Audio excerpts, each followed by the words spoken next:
আসলে ডিএনএর পুরো যে কথাটা সেটা হচ্ছে department of biotechnology natural resource awareness club.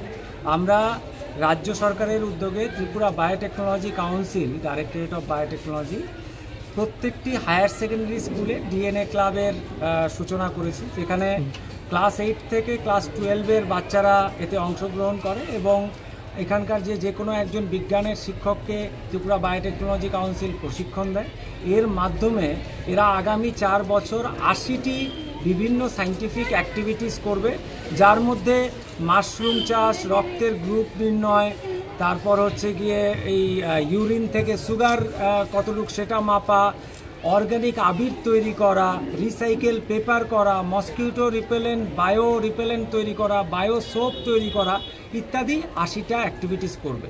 এছাড়াও আমরা ওনাদেরকে মাইক্রোস্কোপ থেকে শুরু করে কেমিক্যাল ব্যালেন্স এবং কম্পিউটার ইত্যাদি বিভিন্ন যন্ত্রপাতি দিই, যাতে ওদের যে বাচ্চাদের যে বিজ্ঞান ভিত্তিক মানসিকতা বা বিজ্ঞান মানসিকতাকে আরও বেশি সমৃদ্ধ করা যায় এবং ভবিষ্যতে ওরা যাতে এন্টারপ্রেনার, সায়েন্টিস্ট এবং একটা ভালো মানুষ তৈরি হয় এবং বিজ্ঞান সম্বন্ধে এবং যা পরিবেশ এবং যে বাস্তুতন্ত্র আছে সেই বাস্তুতন্ত্রকে জেনে তাকে নিয়ে কাজ করতে পারে।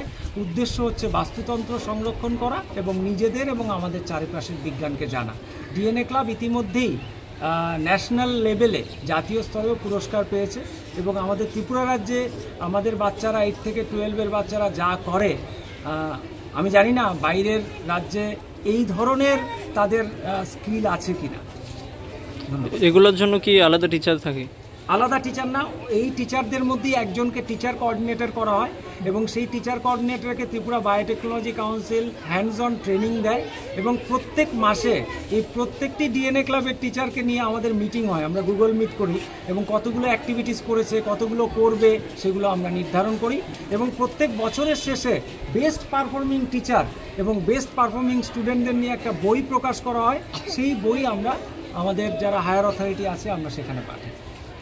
কি কি পরীক্ষা হয় এমনিতে? হ্যাঁ, কি পরীক্ষা হয় এর মধ্যে? এখানে প্রথম বছর 20টা পরীক্ষা হবে, বিজ্ঞান ভিত্তিক পরীক্ষা। আমি বললাম রক্তের গ্রুপ নির্ণয়, তারপর ইউরিন থেকে সুগার আইডেন্টিফাই করা, তারপরে রিসাইকেল পেপার দিয়ে কাপ প্লেট তৈরি করা, মাশরুম চাষ করা, বায়ো সোপ তৈরি করা, সাবান, তারপরে আমরা যেটা গুড নাইট ইউজ করি সেটাকে বায়ো লিকুইডিটার ওরা তৈরি করে, ইভেন ওরা স্ক্রাবার তৈরি করে যেটা দিয়ে মুখ পরিষ্কার করে। এটা চড়ুই পাখির বাসা তৈরি করে গ্রামে চড়ুই পাখিকে বাসা লাগিয়ে দিয়ে আসে, মেডিসিনাল প্ল্যান্ট গার্ডেন থাকে, এরকম অনেক অ্যাক্টিভিটিস ওরা করতে থাকে, সবই সাইন্টিফিক অ্যাক্টিভিটিস।